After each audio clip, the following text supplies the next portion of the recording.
Police की गोलियां चल रही थी, छोटे बच्चे रो रहे थे, महिलाएं चिल्ला रही थी बचाओ बचाओ। हम भी हमारे साथियों को ढूंढ रहे थे कि पता नहीं कौन मर गया, कौन जिंदा है, कौन किधर कहाँ है। नरेश जी भाई साहब एक पेड़ के नीचे बेहोश पड़े हुए थे। हम भाई साहब को ढूंढ रहे थे, भाई साहब किधर गए, भाई साहब कहाँ है, कहानी चारों तरफ धुआं धुआं, क्या बोले, मिर्च बम और ये आंसू गैस के गोले की आवाज़ आ रही थी। कोई बेचारी महिला क्या बोलते हैं मकान के ऊपर से नीचे गिर गई थी, बच्चे गिर गए थे, एक छोटी उन्होंने भी हमसे यही कहा कि बेटा आप लोग एक माँ से तो पैदा नहीं हुए, लेकिन मैं आपको बेटे की तरह मानता हूँ, आप सब लोग मेरे बेटे के साथ हो। महेंद्र जी, कई लोग सोशल मीडिया पे फ़ोन करके हमसे कहते हैं कि यार भाई साहब को आप लोग समझाओ, लेकिन मैं आज आपको ये बात बता दूं, आपके चैनल के माध्यम से लोगों को बता दूं कि वो नरेश सिर्फ इसलिए नरेश है कि वो जो रात जिस समय आप इस घटना के बाद आप चले गए थे, तो नरेश क्या कह रहा था? उसको ऐसा लग रहा था कि यार मेरी वजह से ये गलत हो गया, इतने लोग पिट गए, मेरे किसी साथी की मौत भी हो सकती है, क्योंकि उस समय तक कोई भी स्थिति क्लियर नहीं थी। नरेश मीणा के क्या भाव थे? उदास था, परेशान था? वो रात किस तरीके से गुजरी? क्या सोचते, क्या विचारते गुजरी? किसी नेता से बात हुई हो, किसी अधिकारी से बात हुई हो, कोई ऐसी बात जो अब तक आपने किसी को बताई नहीं हुई हो? नरेश को डर नहीं लगा कि यार मेरे साथ कुछ हो सकता है? डरना उन्हें सीखा ही नहीं है, और वो हमसे भी कहते हैं कि डर नाम की कोई चीज़ है ही नहीं, अपने आप को खुद को मजबूत करो। डरना तो बिल्कुल है, वो डरना जानते नहीं साहब। जब आपको पता पुलिस जब उनको लेके जा रही थी तो वो बिल्कुल बेखौफ थे। देवली नूनियारा से निर्दलीय प्रत्याशी नरेश मीणा ने जिस दिन एसडीएम अमित चौधरी को थप्पड़ मारा, उस थप्पड़ की चर्चाएं आज तक हर घर में चल रही हैं। मेरे साथ में नरेश मीणा के हनुमान कहे जाने वाले अबरार मलारना हैं। अबरार, नरेश मीणा के लिए क्यों जान देने को तुले हो? महेंद्र जी, मेरा एक एपिसोड हुआ था, मेरा ज़मीन वाला एक कांड हुआ था, उसमें मैं बहुत परेशान था। वो कुछ दिन पहले हुआ था। तो नरेश जी को मैंने फ़ोन किया, मैं कि भाई साहब मेरा ज़मीन का मामला ये है और मेरे ज़मीन पे कुछ लोग, सत्ताधारी लोग ज़मीन पे कब्जा कर रहे हैं और ज़मीन में कोई ट्रॉमा सेंटर वगैरह ज़मीन में अप्रूव कर दिया है। तो भाई साहब ने कहा मेरे से बड़ा परेशान मत हो, मैं तेरे साथ हूँ और कई हमारी जो टीम के साथी हैं कई हमारे साथ हैं, और डरने की घबराने की बिल्कुल भी ज़रूरत नहीं है। और भाई साहब ने मेरे को शुरू से यही सिखाया है, भाई कभी भी कोई भी समस्या है उसमें तुम डरो मत, उसका सामना करो, और अगर आप सही हो तो डरने की ज़रूरत बिल्कुल भी नहीं है। और भाई साहब के मैं इसी सिद्धांतों पे और भाई साहब के इन्हीं विचारों का हम पालन करते हैं, पूरी टीम हमारी पालन करती है, और इन्हीं चीज़ों पर हम आगे बढ़ रहे हैं। नरेश मीणा को जितने भी लोग जानते हैं, वो अबरार को भी जानते हैं, वो जानना ये चाह रहे हैं कि अबरार की नरेश मीणा से पहली मुलाकात कब और कहाँ और कैसे हुई थी? जी, मेरा त्रिवेणी चौराहे पे मेरा एक रेस्टोरेंट था, रणथंभौर नाम से। भाई साहब वहाँ हमारा एक दोस्त अरेस्ट था, उसके चक्कर में थाना महेश नगर में आए थे।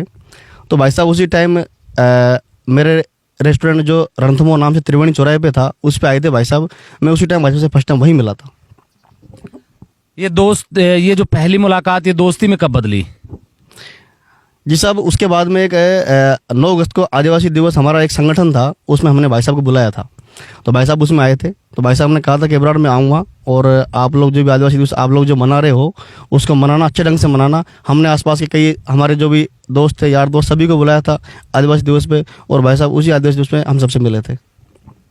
अबरार, जिस दिन ये घटना हुई, थप्पड़ कांड जिस दिन हुआ, उस रात को आप नरेश के साथ थे। वो पूरी रात किस तरीके से गुजरी? क्या सोचते, क्या विचारते गुजरी, और क्या आपस में बातचीत कर रहे थे? फिर क्या डिसीजन लिया गया?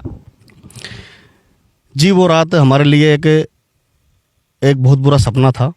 और आपने देखा जलियांवाला बाग हत्याकांड हुआ था, उस हत्याकांड से भी वो कहीं सोचते हैं कि शायद हो सकता है कि वो हत्याकांड भी शायद वैसा ही रहा होगा।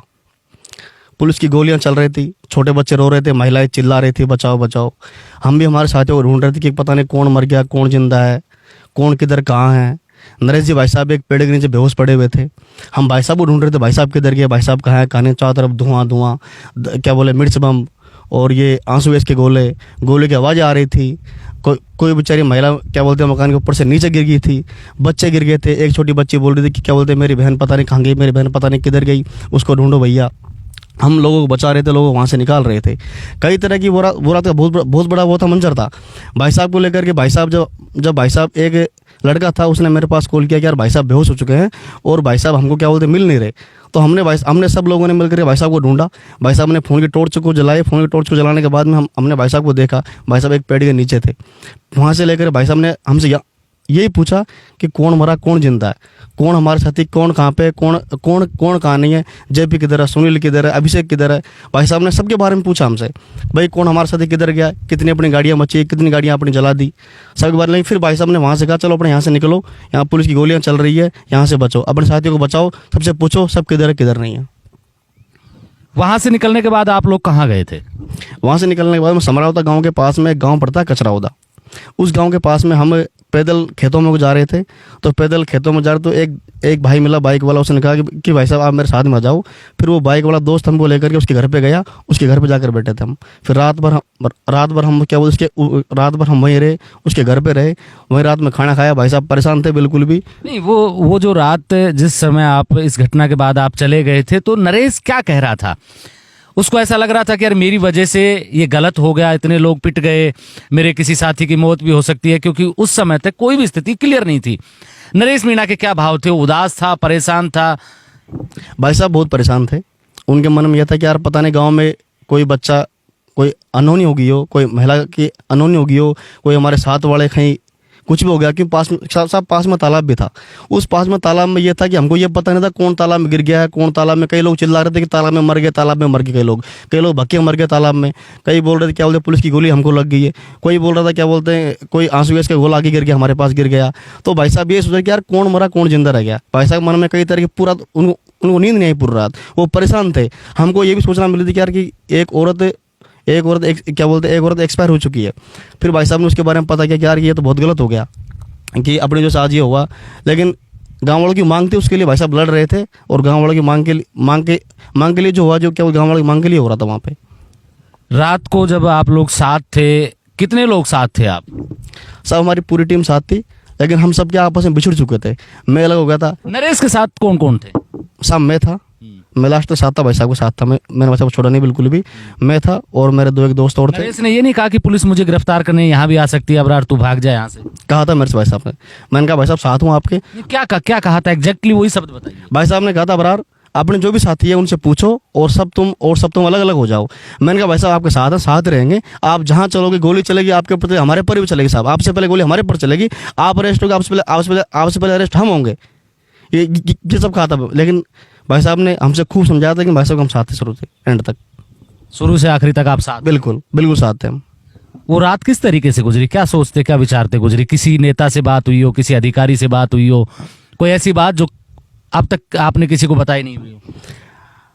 साहब बात मेरी खुद की बात डॉक्टर साहब से बात हुई थी। उन्होंने पूछा था जो क्या कंडीशन है वहाँ की। मैंने कहा साहब बहुत कंडीशन है, लोग डरे हुए हैं, सहमे हुए हैं साहब, हमारा पता नहीं साहब हम जिंदे बचेंगे नहीं बचेंगे।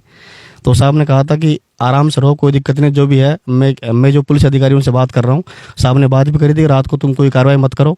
फिर साहब के अनुसार पता नहीं क्या बात हुई क्या बात नहीं उनकी। सुबह जब उठे होंगे, हालांकि आप लोग सोए थे क्या उस रात पूरी? जी सो नहीं पाए हम बिल्कुल भी। फिर सुबह वापस उसी गांव में जाने की क्यों सोची आपने? आपको पता नहीं था कि वहां कुछ भी हो सकता है? रात को इतनी बड़ी घटना घटी है, फिर उसके बाद वापस वहीं? साहब महेंद्र जी नरेश जी का ये उन्होंने ये बोला था उस टाइम कि मैं गांव वालों को अकेला छोड़ नहीं सकता। अगर मैं आज इनको छोड़ गया तो फिर ये लोग मेरे पे भरोसा कैसे करेंगे। भाई आज ही मैं इनको छोड़ जाऊँगा, अभी तो मेरी शुरुआत है। अब मैं कहता हूँ कि भाई मैं तुम्हारे बिजली की व्यवस्था कराऊंगा, पानी की व्यवस्था कराऊंगा। आज जब उनके ऊपर संकट आ रहा है तो आज मैं इनको इस घड़ी में, दुखी घड़ी में अकेला थोड़ी छोड़ पाऊंगा। तो नरेश जी ने सुबह उठे, हमको तो पता नहीं भाई साहब, वहाँ पे एक बुलेट गाड़ी पे भाई साहब वहाँ अकेले चल दिए थे। एक ड्राइवर था, एक उनका सोशल मीडिया वाला था, उनको लेकर भाई साहब वहाँ पहुँच चुके थे। हमको जब वो लाइव जब पता चला कि भाई साहब वहाँ पहुँच चुके हैं। नरेश को डर नहीं लगा कि यार मेरे साथ कुछ हो सकता है? डरना उन्हें सीखा ही नहीं है। और वो हमसे भी कहते हैं कि डर नाम की कोई चीज़ है ही नहीं, अपने आप को खुद को मजबूत करो। डरना तो बिल्कुल है, वो डरना जानते नहीं साहब। जब आपको पता पुलिस जब उनको लेके जा रही थी तो वो बिल्कुल बेखौफ थे, कोई डर था ही नहीं उनके मन में बिल्कुल 1% भी।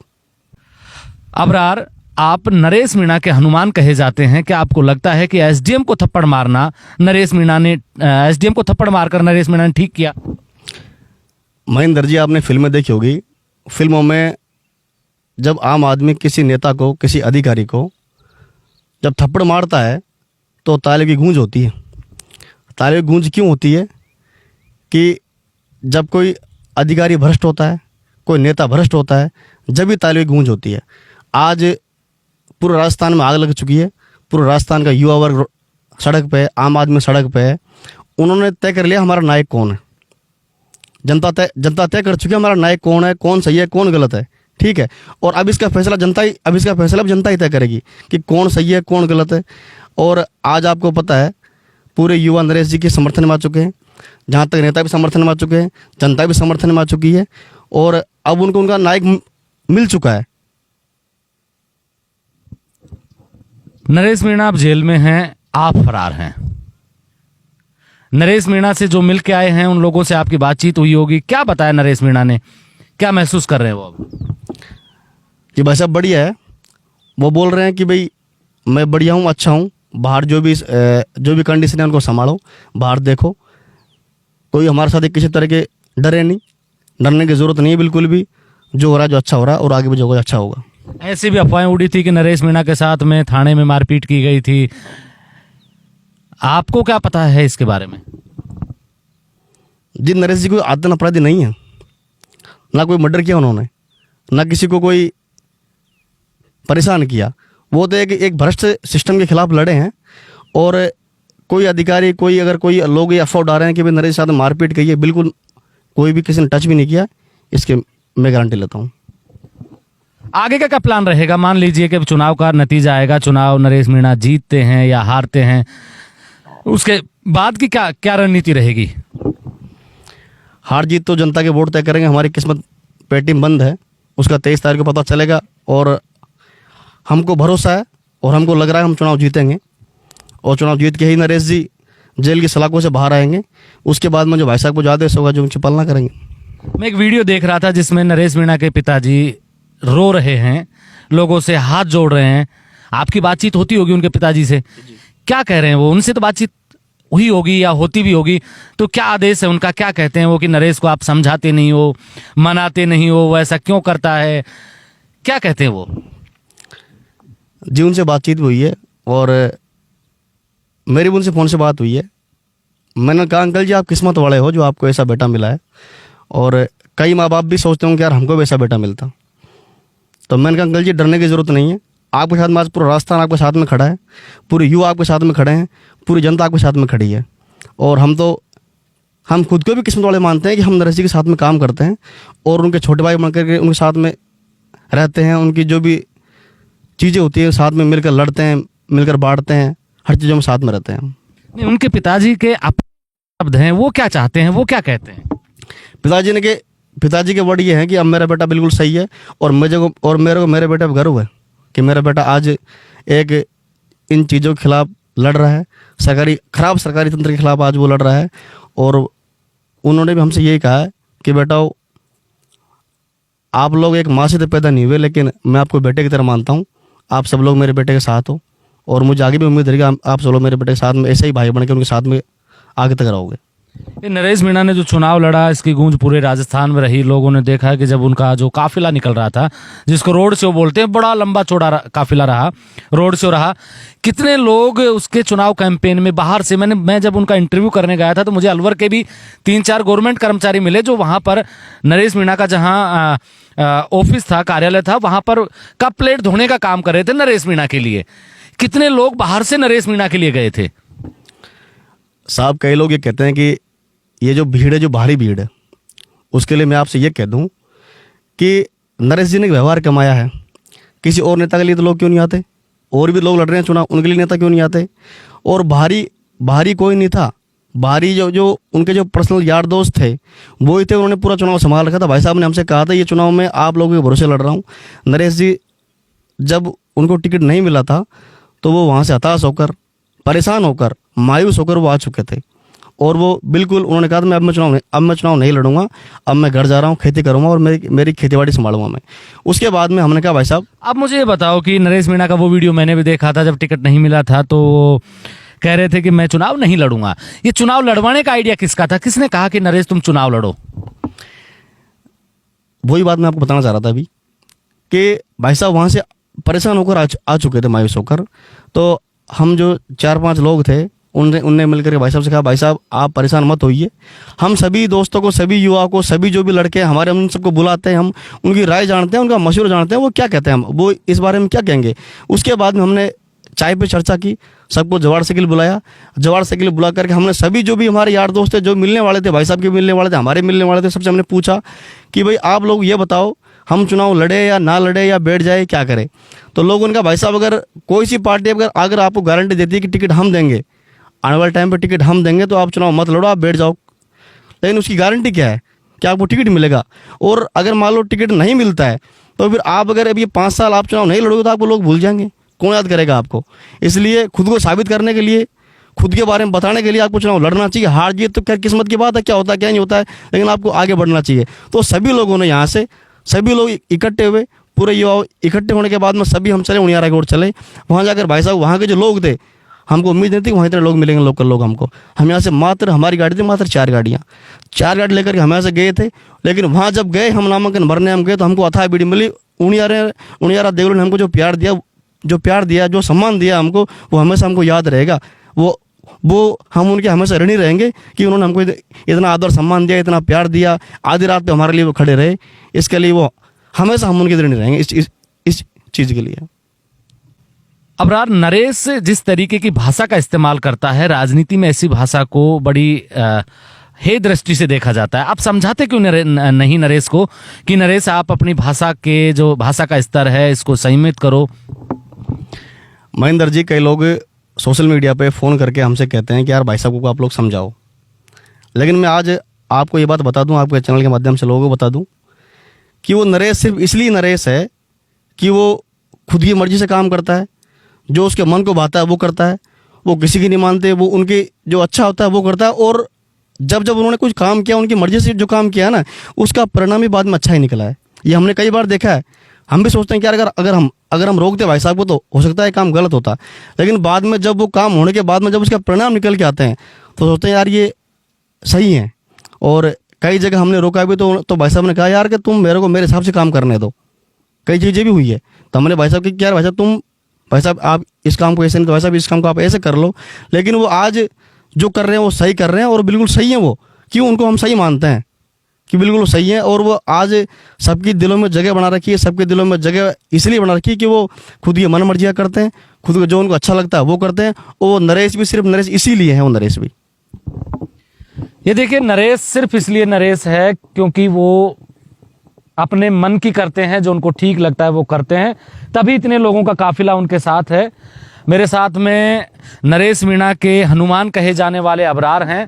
आप मेरे साथ देख रहे हैं ब्लैक एंड व्हाइट सच। मैं महेंद्र यादव। जय हिंद, जय भारत।